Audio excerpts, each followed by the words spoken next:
Good morning, beautiful people. So as promised, this video is going to be discussing something that police officers can no longer do in California, and officer safety, and some other procedural tips on how to be successful in the field of law enforcement, specifically on patrol.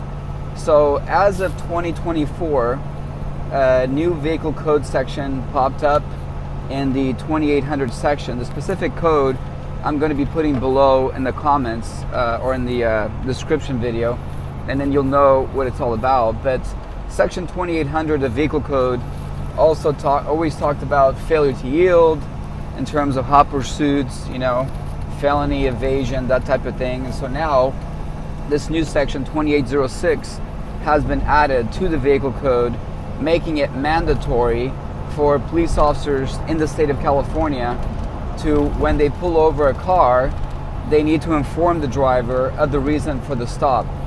Now, what's interesting is I've been doing this for years, way back before this law was ever passed.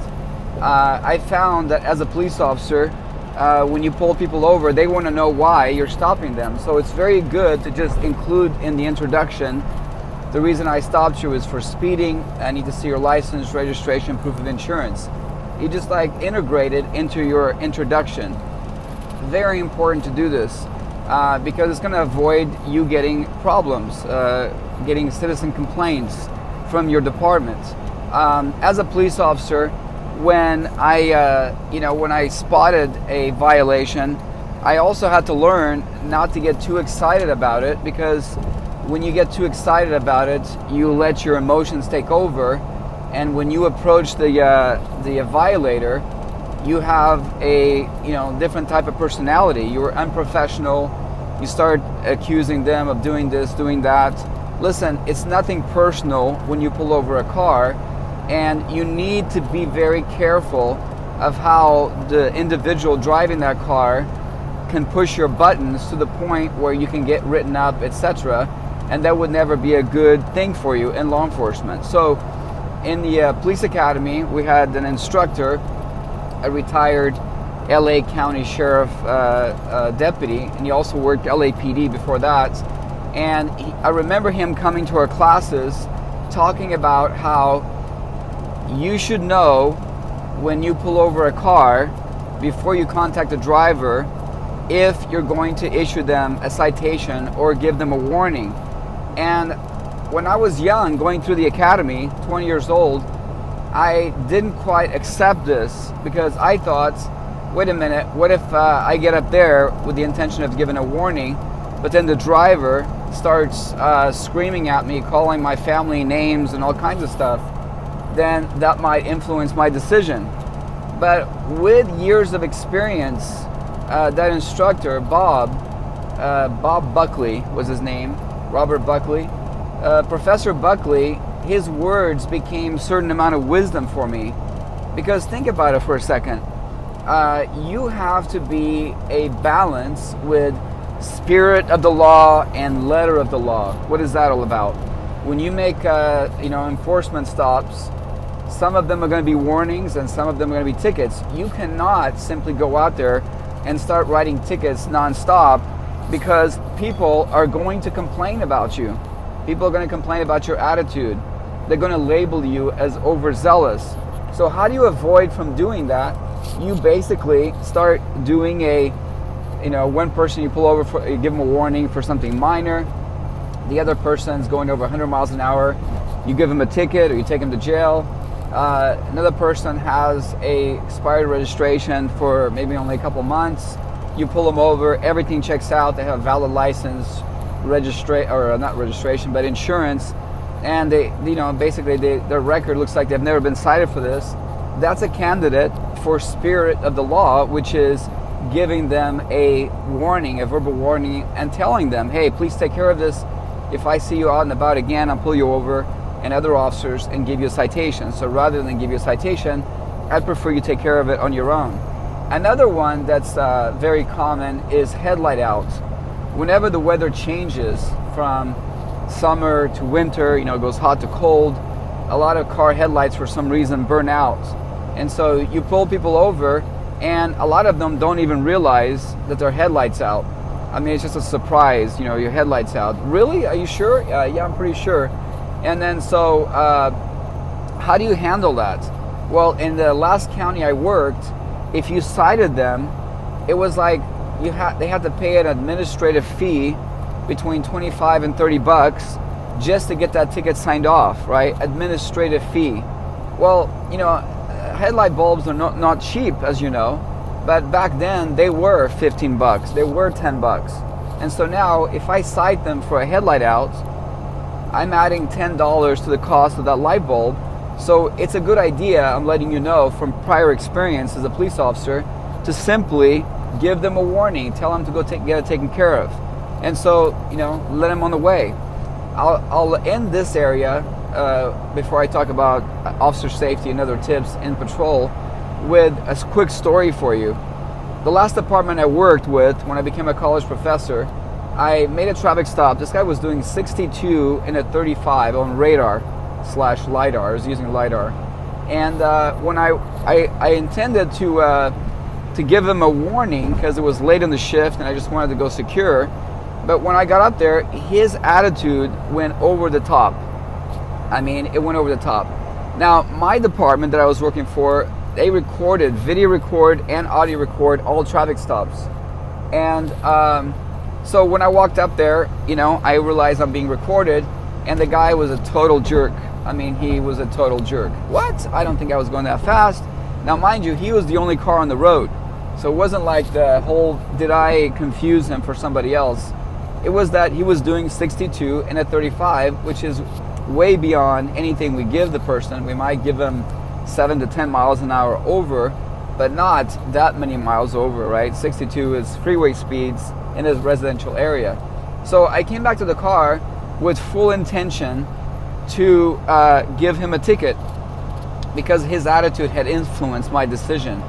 But it was almost like I started thinking about what Professor Buckley told me, which was that you should never let the driver's attitude influence your decision to arrest or to give a warning or to, you know, use spirit of the law or letter of the law.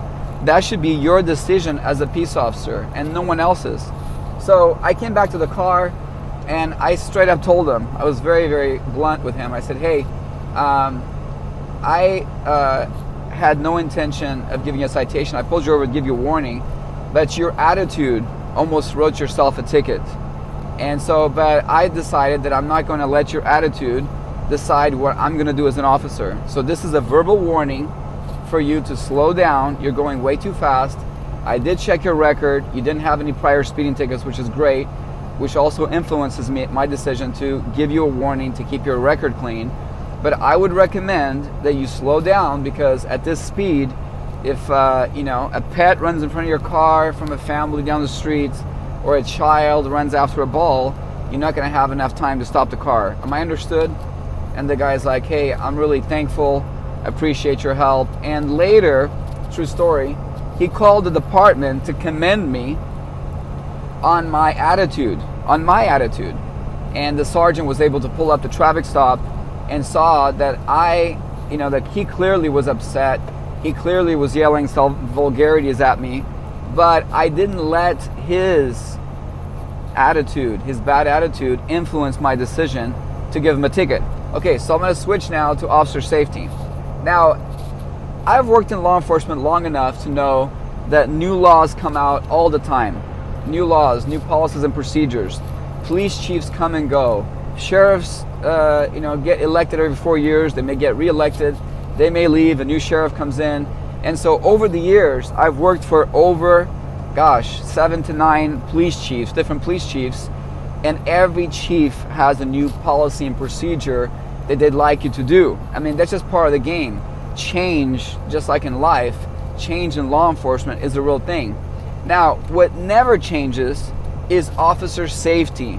Officer safety, officer safety. I said that 3 times because I want you to never get too comfortable when you're out there on patrol.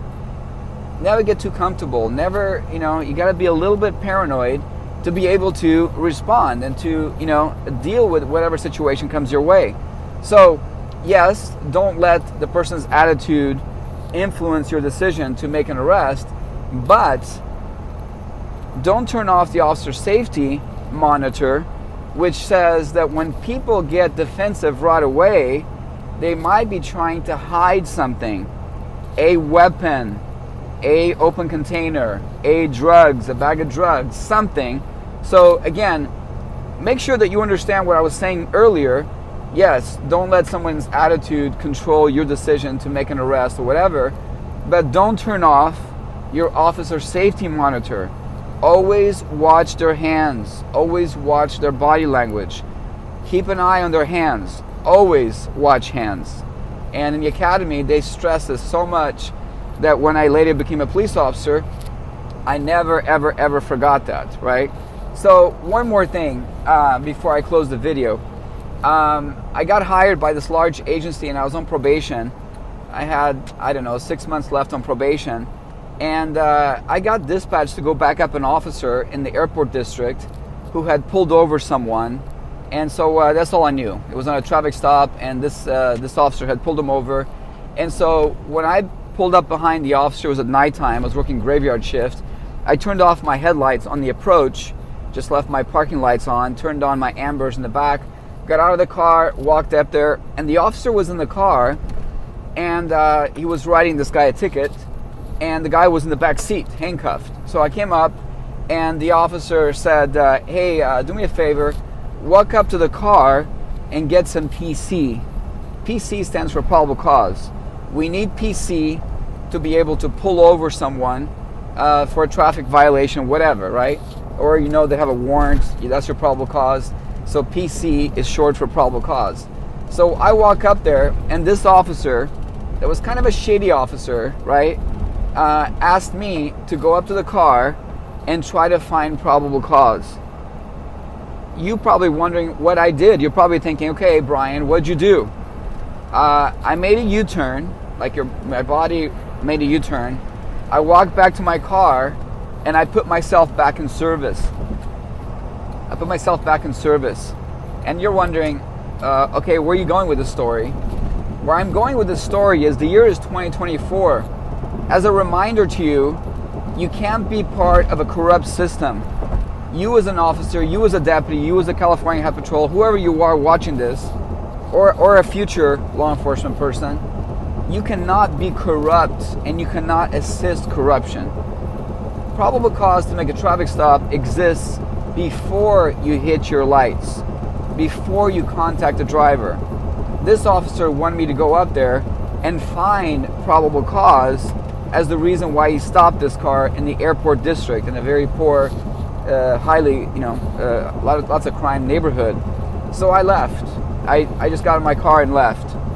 And a few days later, I get dispatched to back up an officer in a fight on the west side. And so I respond, lights and siren, things are going out of control over there. 2 o'clock in the morning, I get there, and we handle the call, we make some arrests, and I'm walking back to my car, and this very officer, let's call him Robert. Anyway, this very officer came up to me and said, hey, can I talk to you for a minute? I said, yeah, what's up? He says, hey, I want to know why you stood me up on my traffic stop at the airport the other day, and I didn't appreciate you leaving me there by myself. And so I turned around, remembering that I was on probation still, and I said, look, you and I both went through the same police academy, maybe different years, but I've been a police officer for a while, even before I came to this department, and I don't take shortcuts. In other words, before you make a traffic stop, you need to have probable cause. So when I get there to assist you, to back you up, to support you, to help you arrest the individual, whatever, and you ask me to participate in corruption, which is what you're asking me. You're asking me to go up there and find probable cause. I don't want to be part of that. So please don't call me again to be part of that. Because if I'm asked by my department why I left that traffic stop, I'm certainly not going to lie to them. I'm going to tell them why. So they haven't asked me, and I left. I didn't participate in anything you were doing over there, and I didn't even ask for clarification. So In the future, you can ask for backup. I'll come and back you up. But please don't put me in a position where you're trying to get me to violate department policy or the law or civilian, civil rights, none of that. So it's important that you think of these stories, that you replay this video and you be thinking about what I'm trying to share with you. We are now in 2024, the year 2024. Society is sick and tired of officers taking shortcuts.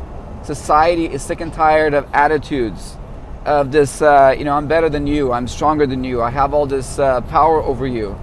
You need to understand that if you're going to get into law enforcement, you will become a public servant. So public servants serve the public. And so you have to have respect above all. Yes, sometimes you might have to use profanity to convince somebody who's being very difficult, maybe just got out of prison, to do something, to comply with your orders. And you won't lie about that, you just admit to it. Especially now with the officer-worn body cameras, okay? OWBs, right? It's a real thing now. You cannot lie, you can't exaggerate, you can't lie on your reports. The time to do that should have been never, but it did happen in the past. And so now agencies and communities no longer tolerate these kind of officers. So I know you started watching this video to learn about what officers can no longer ask of motorists, but you've learned other things. To recap on what we talked about, the Section 2806, look it up. You're now mandated in California to inform the drivers why you stopped them. You also learned in this video the difference between the letter of the law, which is always enforcing the law, or spirits of the law, giving warnings, not always arresting, letting the person go, giving them a second chance to go fix an infraction. And the last part of the video was officer safety, which is what's going to keep you alive, right? And part of that officer safety is, yes, you can back up other officers, but you're not going to participate in corruption or illegal activity. In California now, once you get in trouble with an agency and you get fired, they now put those records into a database at California Post. Post stands for Peace Officer Standards and Training, and basically it's a website that agencies now can tap into to find out if you have ever been in trouble with the law enforcement agency. And so it's to prevent, sorry about the sun, it's to prevent corruption, it's to prevent bad officers from going to a different agency. So it's important that you pay attention to me. So if you haven't already done so, please subscribe to this channel. I intend for this time period, as I begin classes in criminal justice, I intend to start publishing more videos that will keep you safe as an officer, that will help you with some tips to get into law enforcement, job interviews, background investigations, you name it. I'm going to be publishing more videos that I've never done before. So now once I'm done with my evidence class and my concepts of criminal law class, I'm going to do that. I'm going to start including information that I believe is going to help you in the academy, in the job interview setting, etc. So again, please subscribe if you haven't already done so. Please share this video with other people who are trying to get into law enforcement, and do like because it helps the algorithm. So I appreciate you. If you think of any areas that you want me to cover, please go ahead and mention in the comments, and I will go ahead and address them as soon as I possibly can. Take great care of yourselves, be safe out there, and we'll talk to you soon.